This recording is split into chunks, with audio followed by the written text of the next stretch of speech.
If you're someone that's looking to start taking contraceptives and you feel a little lost, you don't know where to start, you don't even know the questions to ask, or if you're someone who is currently taking contraceptives but you'd like to switch to a different method, or perhaps you know someone close to you that is taking contraceptives and you'd like to help support them, then this video series will be for you.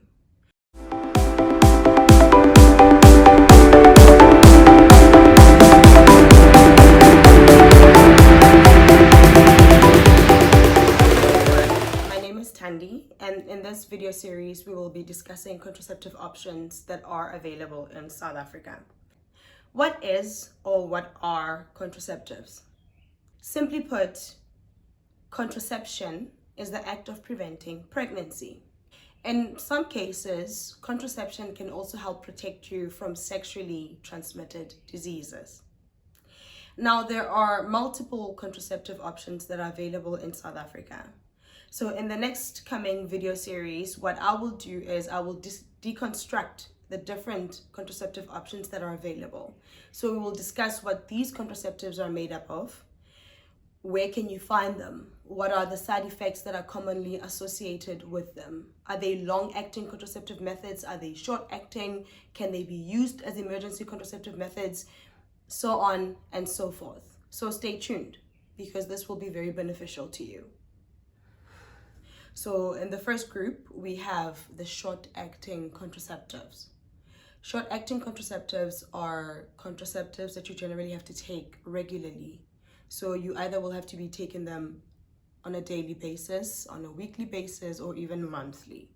So in this group, we have the combined pill, we have the progestin-only pill, we have the injection, I think it's also known as depot, and we have the patch, and the last one is the vaginal ring, or the vaginal ring, whichever way you choose to pronounce it. The second type of contraceptives or birth control methods are the long-acting contraceptives. So these contraceptives, you would typically have to take them over several months or even years before you have to take them again, or before you have to replace them. So in this group, we have the copper intrauterine device, or commonly known as the copper IUD. The second type of long-acting contraceptives, it's the implant, right? And the third one is the hormonal intrauterine device, or hormonal IUD. So in the third group of contraceptives, we have the barrier methods. So these contraceptives, they prevent pregnancy by preventing the egg and the sperm from coming into contact. And these are methods that usually you have to use every time you have sexual intercourse, right? So in South Africa, what's available to us, we have condoms, so female and male condoms. In the fourth group of contraceptives, we have the permanent contraceptives. So these are contraceptives that are intended to be lifelong, to last you for a lifetime, but in some cases they can be reversed. So there are two types of permanent contraceptives that are available: the tubal ligation for women and the vasectomy for men. The fifth group of contraceptives we're going to look at, these are the emergency contraceptives. So these are the ones that you take, you know, when you've done that thing you're not supposed to do. Yeah.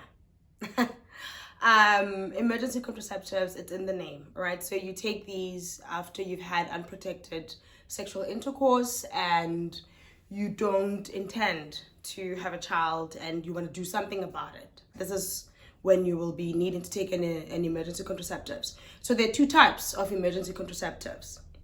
We have the morning after pill, right? We've got the emergency pill, and then we have the copper intrauterine device, the copper IUD. Yes, it can also be used as an emergency contraceptive, but you have to use it correctly. So now, the last group of birth control methods we will look at and deconstruct, it's natural birth control. So natural birth control, the way that it works is that essentially you have to know when the woman will be the most fertile. And then essentially you will have unprotected sex outside of that fertility window. So there are different types of natural birth control. We have, like, number one, we have the withdrawal method. And then we have abstinence, right? 100% effective, works every time. And then we also have fertility awareness based methods. So with fertility awareness based methods, essentially, this is a subgroup of natural birth control, right? So essentially with fertility awareness based methods, what you do is you use certain parameters to know when a woman will be fertile, so that, again, you avoid having unprotected sex during that period. So the parameters that you will be using to help you know when the woman will be likely to fall pregnant will be her basal body temperature, for instance. The second one would be checking cervical secretions, right? Like all the stuff that comes from down there, that, depending on what they look like, apparently that can tell you whether a person is fertile or not. And the last one is like the calendar method. So this is when you look at, okay, when is this person ovulating, or when are they not ovulating, to determine when they'll be fertile. So we've come to the end of all the different types of contraceptive methods that are available in South Africa. So the whole point of this was to tell you about the different types that actually exist, and in the upcoming video series we're going to deconstruct each type of contraceptive option and discuss it further.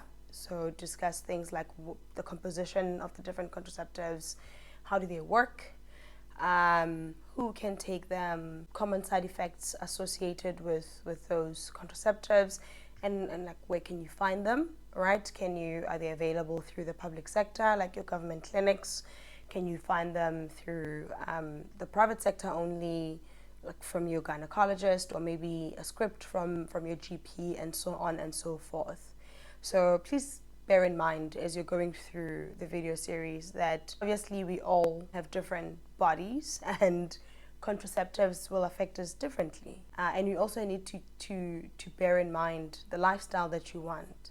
So for some people, for instance, they can't use the pill, mainly because you have to remember to use it every day, whereas others they'd rather prefer to have a longer acting method, such as maybe like the injection, where you have to take it over several months.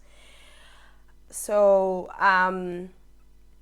yeah, keep this in mind, and please, if you have any pressing questions that you've always wanted to ask around contraceptive use, please leave your question in the comments below, and I'll do my best to address it as we go along. Another important thing to remember is that this video is not intended to promote contraceptive use, but rather for those people that are forced to use contraceptives, it's to provide them with some information so that, you know, they're better informed to make better choices around their reproductive health, because you don't know what you don't know.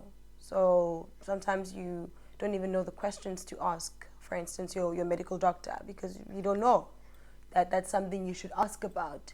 So the video series is intended to give you a bit of background so that you have some sort of information so that you can go forward with it and use it in a practical way.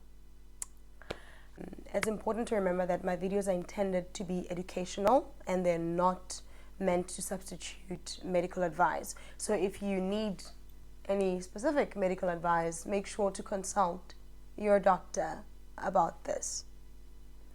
Thank you for getting to the end of my video. Please like, subscribe, and ask questions in the comments. And yeah, let's interact and just get to know each other better and get to know more information around these things so that we make better choices at the end of the day. Thank you so much. I hope to see you in the next video, where we will be deconstructing each type of contraceptive that we readily have available to us. Thank you. Bye-bye. See you next time.